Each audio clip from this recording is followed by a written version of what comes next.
right, well, we're going to get started. I'm all about starting on time, and that's actually one of the tips I'm going to share later. So let's dive in. Remember the days when we presented in person?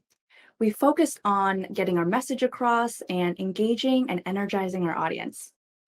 And then virtual came along, and it not only involved those two things, but a bunch of other factors that we had to figure out, like tech and creating a strong video presence. And now, many of us are entering a hybrid model, which brings new challenges, but ones that you are going to be ready to face after this session today. Imagine a world where your teammates leave your meeting raving about how productive it was. A meeting where it was possible to bond and get work done at the same time, and a meeting where you caught the eye of senior leadership because of how engaging your content was. I'm here to tell you today that it is all possible, and I'm going to give you 9 tips that you can do all of those things and become a meeting rock star. Meetings are not going away anytime soon, and I don't think they should. However, the issue is that more and more seem to be getting added to the calendar, and unfortunately, they're becoming less and less effective, leading to things like burnout, Zoom fatigue, and ineffective teams. So it's those meetings that need to go away. There are a ton of reasons that can make a meeting ineffective. Maybe the facilitator is speaking at you and not inviting you into the conversation. There's no clear agenda and everyone is just talking in circles. You've been raising your hand remotely and everyone else in person isn't noticing you and they're just having a conversation amongst themselves. Or my favorite, the meeting didn't really need to be live and this could have been an email. So in this session today, you're going to learn how to positively transform your meetings so that they shift from situations like these ones here to ones where you will lead and participate impactfully and effectively while also learning how to create an enjoyable meeting experience. I know you're probably thinking, what enjoyable meeting? It's possible. So if you're watching this session, kudos to you for realizing that meetings are one of the most important things we can and need to master if we want to be both a leader who influences change and drives results, and a leader who can create more engaged, productive, and happy teams. Now, for those who aren't entirely convinced yet, I want to share some data that highlights the pressing need to master meetings. 55% of employees prefer to work remotely at least 3 days a week. 30% of employees say that they're likely to switch jobs if their offices require them to return in person full-time. And 96% of people who started working remotely due to COVID want to continue working remotely at least some of the time for the rest of their careers. So you can see with the data here, we're clearly trending away from entirely in-person offices and shifting towards virtual and hybrid models. Now, a quick definition for those who might not be familiar, you'll hear me mentioning virtual and hybrid meetings a lot throughout this presentation. Virtual meetings are meetings where everyone is dialing in from different locations, usually from home, or hopefully a cool location if you're lucky. And a hybrid meeting is a meeting where some people are calling from home and some are in person together calling from the office. So it's going to be a mix of colleagues who, again, are both in person together and virtual. And today, you're going to learn 9 essential tips for how to best tackle both these types of meetings. Now, before we dive in, I want to share a little bit more about who I am and why I'm here talking about meetings. So my name is Lorraine, and I'm the head of editorial at Prezi, a virtual presentation and collaboration solution being used by the majority of the Fortune 1000 to make their meetings better. I'm also a LinkedIn learning instructor of the popular course Virtual and Hybrid Meeting Essentials, and I was an editor at LinkedIn for 6 years where I worked on its video products and hosted my own video series.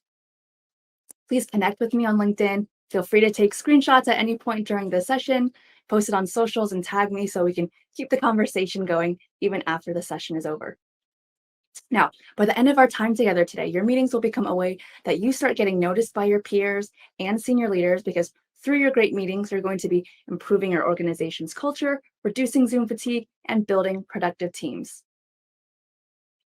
So I'll be covering 3 topics today around virtual and hybrid meetings. The first is how to plan and prepare for your meetings so that you're set up for success. The second, how to drive engagement during and after your meeting so that you generate ideas and make sure that you're getting results. And how to create captivating virtual presentations so that your content improves your meetings and doesn't detract from them. Now, as part of this session, we're going to be using a tool called Slido.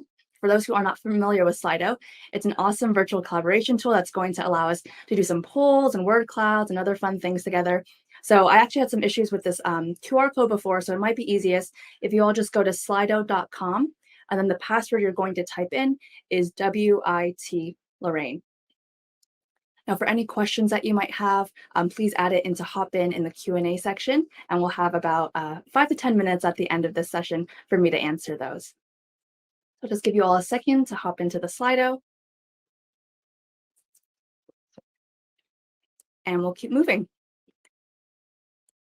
Now, with all of the distractions and things that we have to do in a day, sticking to your schedule and being respectful of other people's time is going to earn you more respect, give you back more time in your day, and lead to more cooperative teams.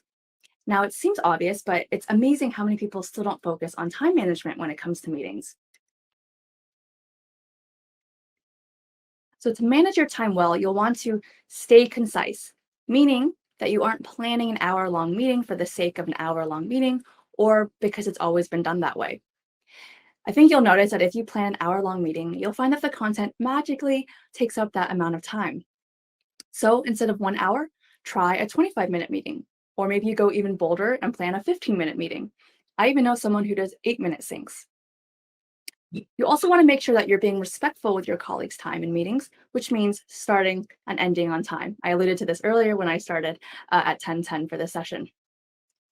Now, if you don't start on time, there's going to be no incentive to get to the meeting on time for the next time. So if you can be timely, people will get there on time. Otherwise, they know that they're going to be missing something, and you're really setting the tone for what you expect. Now, the same thing goes for ending on time. Your colleagues likely have another meeting or something else on their calendar. So respecting their time ultimately means respecting them. Now, I do have a caveat here when I say end your meetings on time. To me, ending on time actually means ending 5 minutes ahead of the half hour or hour. Now, in person, we had time to run in between rooms, so we should be able to have that at home too. So at home, it's important we have those breaks to reset, context switch, and of course, to run to the bathroom if we need it. So we're going to move over to our Slido now. Again, that's slido.com, and the password is right there. So I'm curious to hear from you. How well do you feel like you manage your time in meetings? Do you end your meetings 5 minutes ahead of the half hour or hour? Do you typically run over, or do you end on exactly the half hour or hour? So I've just launched the poll. If you want to head over to the Slido.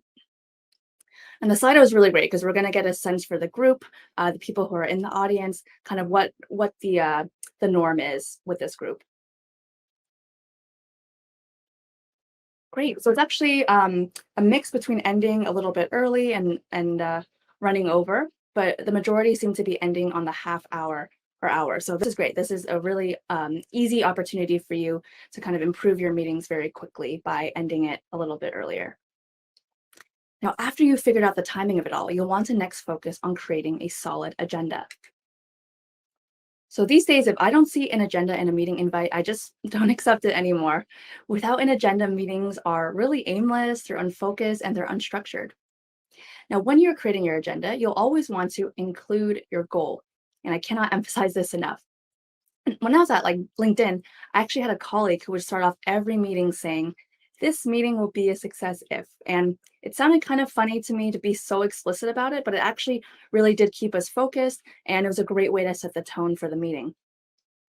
Now, when you're creating your agenda, I like to recommend including no more than 3 items for every 30-minute meeting, or maybe 25-minute meeting, to ensure that you have enough time to discuss each item, and again, so that the conversation remains focused.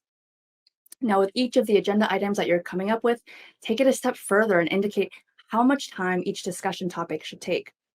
And even better, jot down what the clock should read so that you're not having to do, excuse me, mental gymnastics in your head while you're also facilitating. So this here is what I would consider to be a really solid agenda. It's going to take a little bit of extra work. It's probably more than most of us are used to. But if you can put in the time to do this at the start, it's going to be less work than if you had to continuously schedule multiple meetings to get something done, to get your goal achieved, because you didn't have those focused discussions to begin with. So I'll turn it back to you all now. As you reflect on your own meetings, think about ones that could have benefited from the focus and structure of an agenda, and then think about the first meeting that you want to add an agenda to right after you watch this session. Next, let's talk about leveraging async communications. And for those who aren't familiar with what async communication is, communication is communication that isn't dependent on time. It doesn't require an immediate response. So that would be things like email. Whereas chat programs like Slack or Teams usually imply that you're looking for kind of that immediate back and forth. So in this example here, you would want to use async for this time and this time. So anything in the white, because you can see in this blue section here, that's the only time that all three people have overlapping hours. So that's the only time that you'd be able to do something live. Now, async communication is one of my favorite types of communication, both before and after a meeting. So let me give you an example that many of you can probably relate to. I got invited to this task force, and the calendar invite said that they wanted to figure out next steps for how to implement a new policy. No other information. I asked if there was more context they could share async. So once I got the context, I then asked if there was async work we could do ahead of time so the meeting wasn't used to have kind of this unstructured conversation that likely wouldn't have produced very productive outcomes. I really wanted us to have something concrete to work off of when we met. So I ended up spending the next not 5 hours, the next hour writing 5 pages of best practices for a guidebook that we were creating. And I shared it with the group and they all took a look at it. And then after that, we didn't actually need to spend any time on a call discussing what to include or not to include or to figure out next steps because we had this concrete piece of content. People were just commenting on it during the best times that worked for them. And then we didn't end up rescheduling the meeting and the work still got done and moved along more quickly than if we had all wasted our time in that meeting together. Now, there are other ways that async is beneficial. You can replace status update meetings and let your team watch your updates on their own time. Now, when you can give your team more flexibility, they're ultimately going to be happier and more productive. You can also give context ahead of a meeting or get feedback ahead of a call, which is kind of that example I just shared. And then also, if you do this in a video format, you get across the tone and message a little bit better as well. You can also use async after the meeting. So summarize what was covered as well as next steps. And again, video is going to be better at capturing tone and making sure that things don't get lost in translation. And the key takeaway here is that by leveraging more async communications and videos in particular, it's going to make the live meetings you have that much more meaningful and likely to get participation from the group because your team is going to know that you only schedule live meetings when absolutely necessary. So let's go back to the Slido. I want you to think of a meeting that you can experiment with in the coming week. How will you leverage async? So you might want to send a pre-read. You might send a video ahead of or after a meeting as a recap. You might replace a meeting entirely, which is the ideal. Maybe you'll do a few of these, or maybe you still need to think it through because maybe you just got introduced to the concept of async. Great, so the majority want to send a pre-read, which is a great idea. About a quarter of you want to do a few of these. That's great. I think as much as you can incorporate async into various aspects of your communication and collaboration, it just makes work so much smoother. Amazing. Okay, so I'm going to keep this open. Feel free to keep voting, and it's just always fun to see what the group is thinking. So now that we're all set up to plan and prepare appropriately, let's dive into our first recap. To plan and prepare effectively for your meetings, we'll want to focus on time management, always including an agenda and a goal, and leveraging async. Next, let's dive into what we need to actually drive engagement during and after our meetings. So we'll first need to create a strong foundation in the meeting itself. That means that we need to designate rules of engagement, which indicate how we want people to participate. So I like to recommend that above 4 participants, you really should be using the hand raise feature. This is important to ensure that all voices are included, and it's especially true for introverts. Now, as an introvert myself, I don't know how many of you in the audience are introverts as well. I can tell you that once the meeting hits 5 people, I start getting really overwhelmed, wondering, when should I speak up? When should I unmute? When should I jump in? And in a hybrid setting, this is going to be even more critical because you don't want people speaking up in the room, drowning out the voices of the remote attendees. I also like to encourage people to use the chat feature or something like on-screen responses. The important thing here is that if you're leading the meeting, you want to acknowledge when you see something in the chat or on someone's screen so that they know that they're being heard, and it's not just the people speaking up who get the acknowledgement. It's really changing in terms of how we participate in meetings and what should be valued. It's not just the loudest voice in the room now, because there are lots of different rooms and lots of different ways that people can contribute. Now, as I mentioned before, it's also important to remember that speaking up in a virtual or a hybrid meeting is going to be really, really different than speaking up in person. We can't read the room as well through body language and facial gestures. So we really need to create these clear rules around participation to ensure that everyone feels valued and seen. Now, I'll ask you all to reflect now in your meetings. What do you think your roles of engagement will be? What can you do to ensure that everyone has a chance to participate? What have you maybe done in the past that has restricted some people from jumping in? Now, when you're creating that agenda that we mentioned before, don't forget to add your roles of engagement as well to the agenda and reiterate them at the start of the call. Next, you'll want to ensure that if one dials in, all dial in. One dials in, all dial in is going to ensure more equity in your meetings in a hybrid office. If one person in your meeting is virtual, I really like to say that all should be virtual. Doing this is probably going to solve 90% of the problems many of you might be experiencing with hybrid meetings. Really, nothing creates a more inequitable experience than everyone talking in the room with one person at home. They're trying to struggle to hear what's going on from their laptop. Now, for those of you who are in the office, you should all be on your own laptops. You can either be at your desk in separate rooms, or if you all want to be together, that's possible too. Just everyone have your laptop and make sure that you're muted and just have one central microphone in the middle to avoid any sound feedback. Now, at this point, you've planned and prepared for your meeting, you have everyone set up for the call, and we need to continue to engage them. And one way we're going to do that is with power words.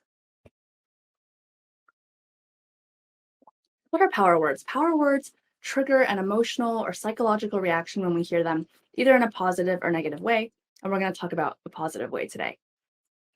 So this here is an example of what we hear a lot in presentations. Something like, this new data shows that we're on track. But how could we improve this? This exciting data shows that we are gaining command of the market. Words do matter, and power words can act as that dopamine hit to the brain. Now, this is because when you use power words, you're waking people up out of autopilot, out of hearing the same thing that they're used to hearing over and over and over again. We really want to hear and see things that excite us, and this is especially critical in a virtual environment. So here's a list of power words that you can use in your next meeting. Again, there are hundreds out there, but these are a few of my favorites. So I'm going to move over to the Slido. I want to do a word cloud this time with all of you and see if certain power words are more popular than others. So please add your favorite power words from this list, or come up with your own entirely if you'd like, and add them to the Slido. And we'll see which ones are the most popular and maybe get inspired by some new ones that aren't on this list as well.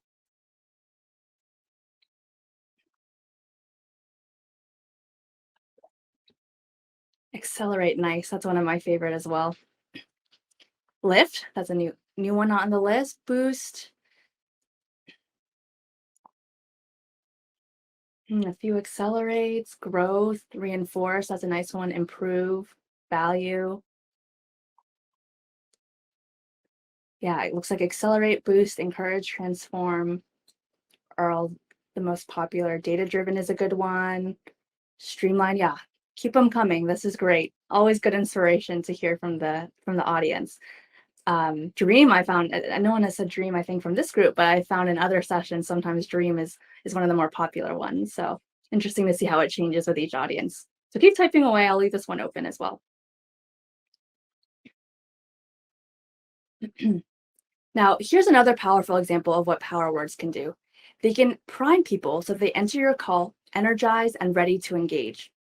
So let me tell you about the yogurt study by Brian Wansink. It's super cool. So Brian got a room of people together in a dark room, and he asked them to rate how the strawberry yogurt tasted to them. 59% thought it had a nice strawberry flavor. Turns out it was chocolate yogurt the whole time. They had been primed to expect strawberry, so that's what they tasted. Now you can do the same thing with the words you use ahead of your video calls. How many of us have gotten a calendar invite that looks something like this? I'm already dreading it. Lorraine and Andrew one-on-one. What does Andrew want? But what if we changed it to something like this? Power brainstorm, design ideas for company rebrand. I now know what the meeting is about. It feels more high energy when I see words like power and brainstorm. So I know I need to be alert and show up with ideas.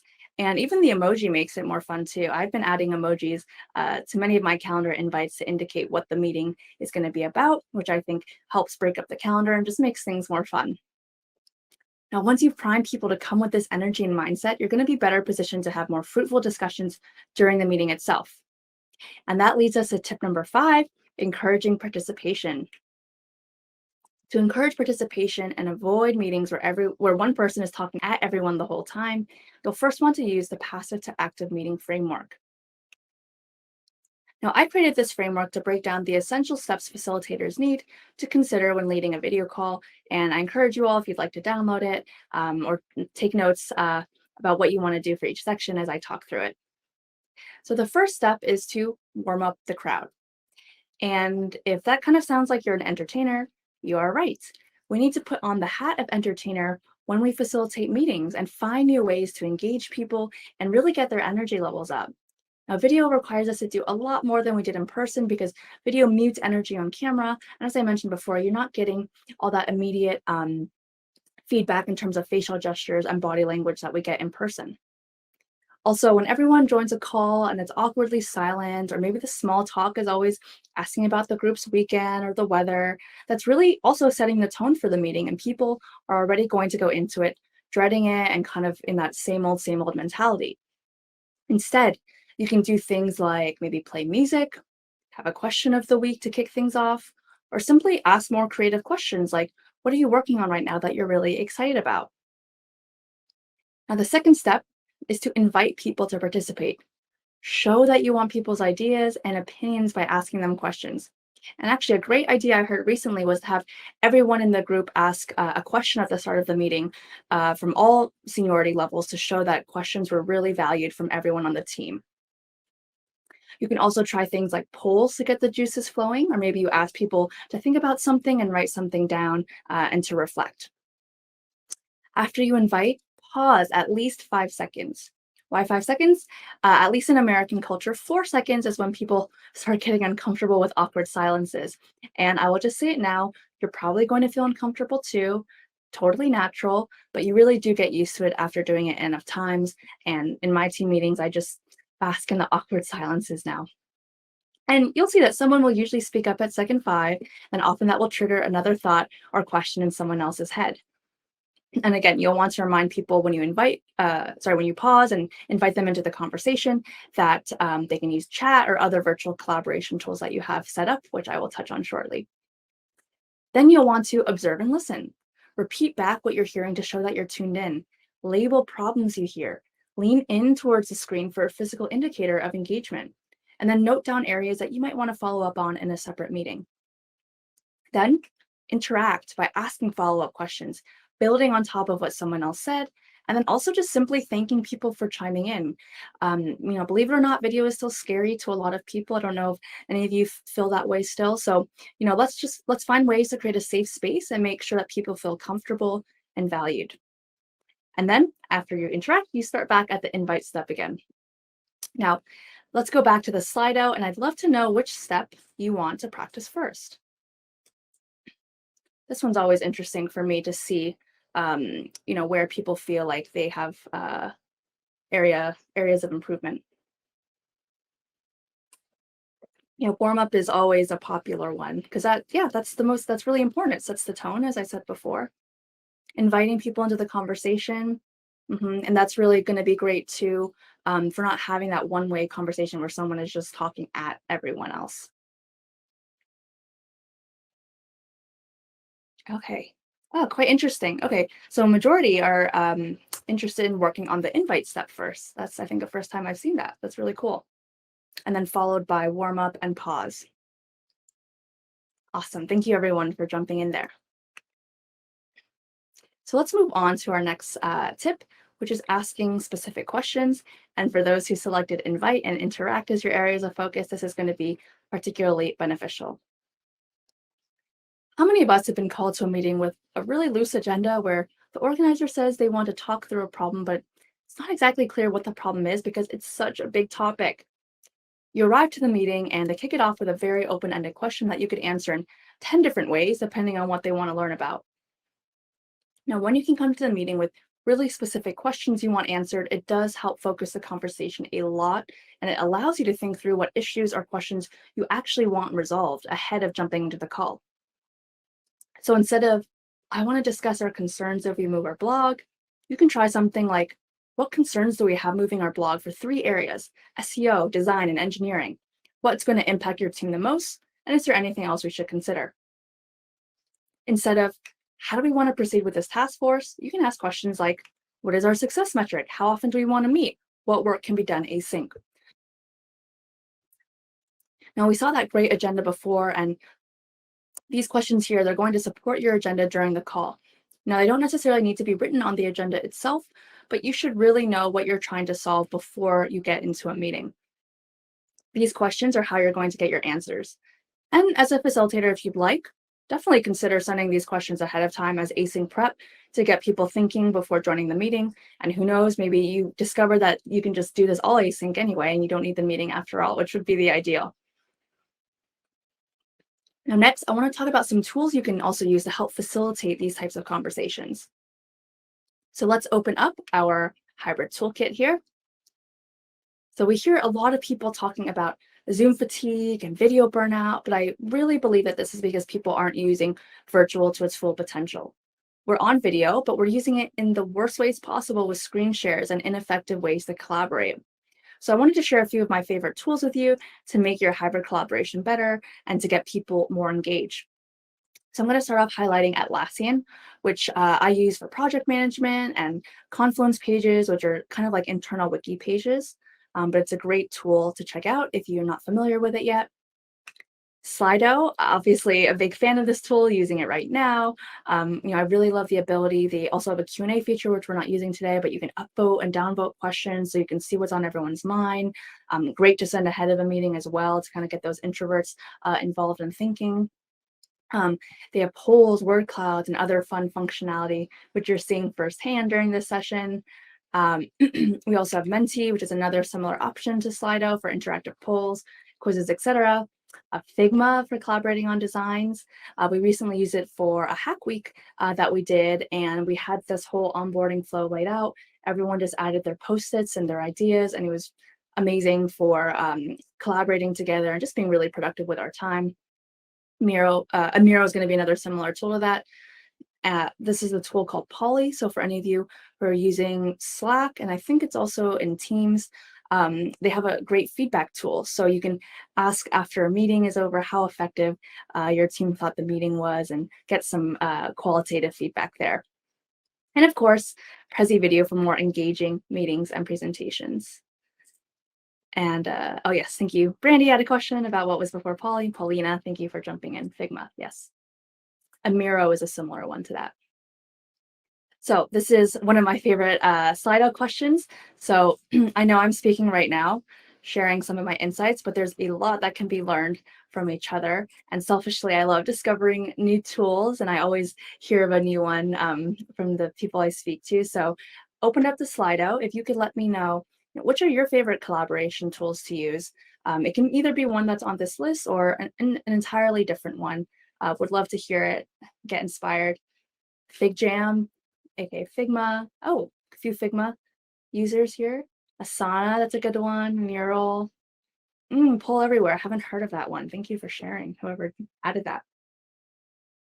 It's CaliDraw. Also never heard of that one. Few Teams users. Someone's looking for great ideas. Yes, this is the place to be. The Slido is awesome for getting those ideas. Lean Coffee, that's a new one. Poly and Chat, Miro. Wow, what a great list. I think this is the most new or the highest number of new tools I've heard since starting to share this keynote. That's awesome. Thank you, everyone. So I'm gonna leave this open again. Keep typing away if new ideas come to you. And also feel free, everyone, to take a screenshot of all these additional tools if you're not familiar with them. So next, let's talk about what to do after the live meeting's over with tip number 6. Now, to me, everything that happens after the meeting is just as important as what happens before and during.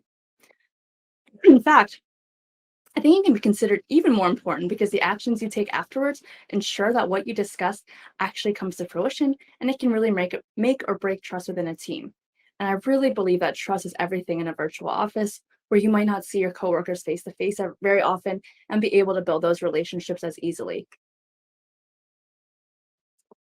The first thing you'll want to do is to set clear deadlines and assign clear action items. Remember earlier I said to end meetings 5 minutes before the half hour? Before that happens, you need to save an additional few minutes to make sure everyone's clear on next steps. Then I recommend creating temporary chat channels. These channels are one of my favorite ways to keep conversation in one place and hold people accountable for their tasks. And I'm sure many or most of us have way too many chat channels. So what I like to do is include the word temp in the channel to indicate that this is something that will be archived after it's completed. So here's an example of one that I actually archived not too long ago. So content marketing backfill temp. Now with chat channels, I recommend making sure that deadlines are super clear by mentioning both the day and the time you want something due. So I could say, I would love you to turn this in next week. For next week might mean Wednesday to me and Thursday to someone else. Okay, so we'll get more specific. I would like you to turn it in Wednesday. Maybe to me that means middle of day and someone else that means end of day. What is end of day even? We all have different definitions. So be as specific as possible. I would like you to turn this in by Wednesday, noon Pacific. Does this work for you? Get buy-in from the other person that it works, and you'll know when to check in, and you're not wasting time checking in at arbitrary times and days, and the other person doesn't feel micromanaged. So those were our 3 tips for driving engagement. Let's go into our recap. To drive engagement during and after the meeting, you'll want to create a strong foundation through rules of engagement, making sure that everyone is dialed in, literally and figuratively, and priming with power words. You'll want to facilitate and encourage conversations with the passive to active meeting framework, asking specific questions and your hybrid toolkit. And of course, have your post-meeting actions ready with temporary chat channels and a very specific game plan for following up on deadlines. So lastly, I'm going to share some tips for how you can create captivating virtual presentations since presentations are a cornerstone to our meetings.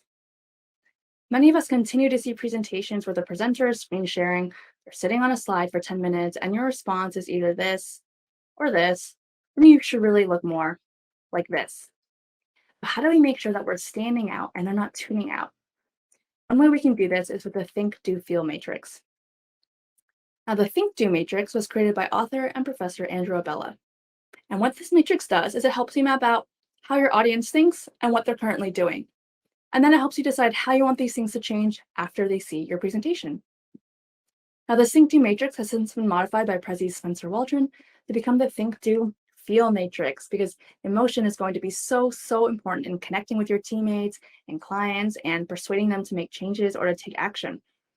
And if we're really honest with ourselves, emotions are often what end up driving those big decisions, and then facts and logic kind of come in after the fact to fill in the gaps or justify our decision. And these days, we're all so busy that we forget to focus on customization or making things specific based on who we're talking to. So if you can do this, you're going to be miles ahead of your peers.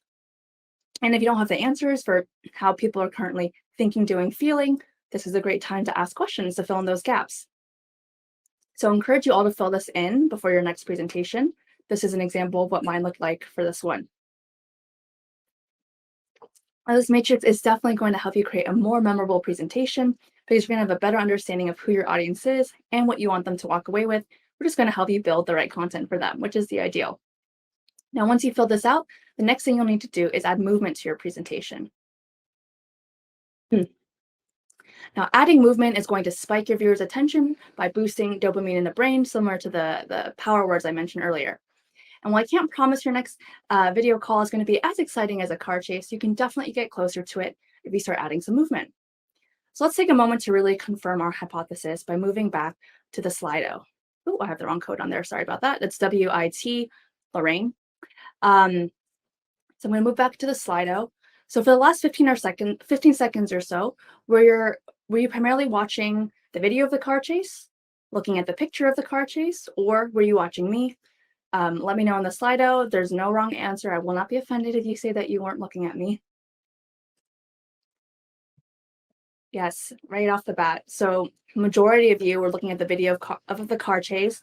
A few of you were looking at me, thank you. And a very, very small percentage were looking at the picture of the car chase. So you're really seeing firsthand just how impactful movement is. And it makes sense. There was so much more going on in that video, so many more things for us to look at. Our brains really get bored quickly looking at something that hasn't changed for a while. And that's why action movies are so exciting and movement always captivates the eye. So I like to recommend at least 2 slides or movements per minute in a virtual setting. Oops. And they don't have to be big movements with crazy animations. For example, you can do subtle movements like, if I'm paying attention, subtle movements like this to keep the audience engaged. And anytime you can add novelty like this, our brains really love it and we pay even closer attention. So now that we have movement down, let's talk about our last tip for creating captivating virtual presentations, visuals. I think many of us have probably heard various stats showing how powerful visuals are. For example, 90% of the information processed by the brain is visual, or 80% of people remember what they see versus hear and read, and visual aids have been found to improve learning by up to 400%. Have you ever told a story where everyone was attentive and really excited about what you had to say next? Leaning in, listening? That's what we want with our presentations too. And if you're using visuals well, your viewers are going to be more tuned into what you're saying and actually retain what you're telling them. So this visual here is probably what we see most often on slides, plain, bullets, and boring. But what if we took it one step further? Look at how much better these are. You can make these with templates. There are so many out there, different programs, or by using simple shapes.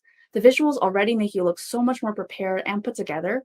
And again, it's priming people to think in a more positive way, and they're more engaged already just at the start of your presentation with even just the agenda. Now, the last way that visuals give the wow effect is when you can implement what I like to call the teacher effect. When you can use visuals creatively and zoom in, walk through your content, similar to how a teacher would at the front of the classroom, there's that added level of authority and competence that you exude.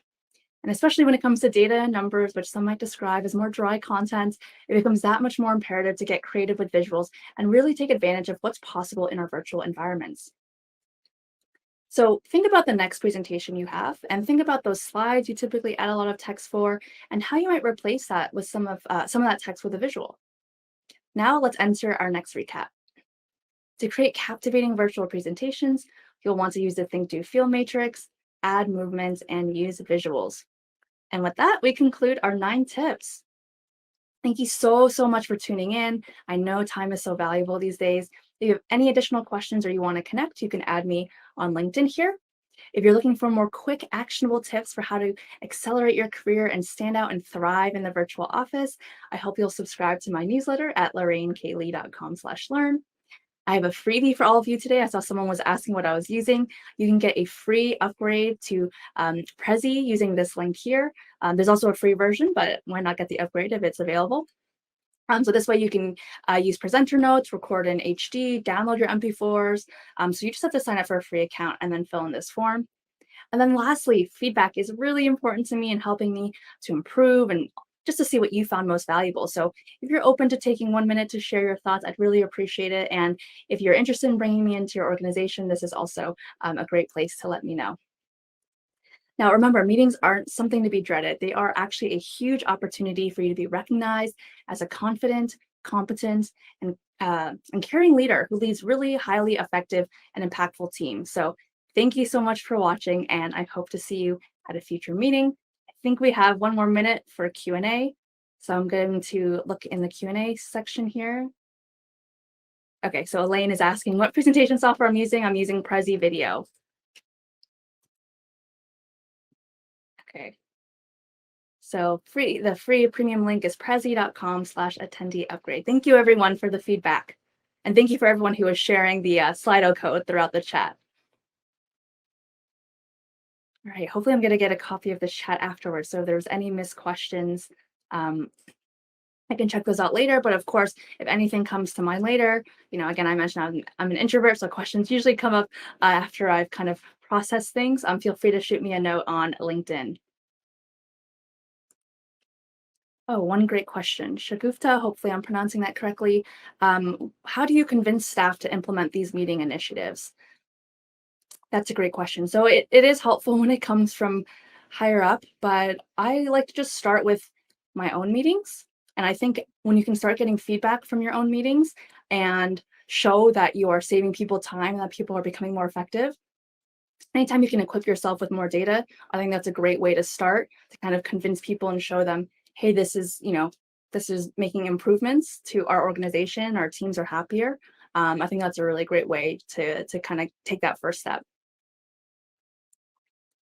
Marlo is asking about a recording. I assume they're going to send it out afterwards. I can see it's being recorded now, so hopefully you'll all get a recording after the fact. Brandy, thank you. Can't believe you're an introvert and look so comfortable on camera. Gives the rest of us introverts hope. Definitely took a lot of practice, and I still get nervous and have my pump up song and stuff before I go on. But thank you. That really means a lot. All right. Are there any other questions? Just type into the chat. I may have missed something scrolling up.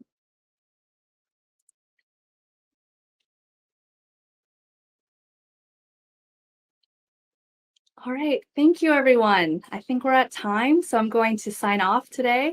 But again, add me on LinkedIn, subscribe to my newsletter. Would love to stay in touch, and I will talk to you all soon. Thank you again.